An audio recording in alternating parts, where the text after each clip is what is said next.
നോമ്പെടുത്തും തിന്നാൻ പറ്റണ വിഭവങ്ങള് കണ്ടുക്കാ.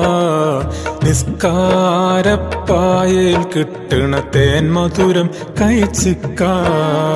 നോമ്പെടുത്തും തിന്നാൻ പറ്റണ വിഭവങ്ങള് കണ്ടുക്കാ. നിസ്കാരപ്പായയിൽ കിട്ടണ തേൻ മധുരം കഴിച്ചിക്കാ. സ്വതക്കാത്ത് കൊടുത്താൽ കൂടണ മൊഞ്ചഴകില് നടന്നിക്കാ. സ്വതക്കാത്ത് കൊടുത്താൽ കൂടണ മൊഞ്ചഴകില് നടന്നിക്കാ. കലിമാത്ത് തൗഹീദിൻ രുചി അതിലെല്ലാം അറിഞ്ഞിക്കാ. നോമ്പെടുത്തും തിന്നാൻ പറ്റണ വിഭവങ്ങള് കണ്ടുക്കാ. നിസ്കാരപ്പായയിൽ കിട്ടണ തേൻ മധുരം കഴിച്ച്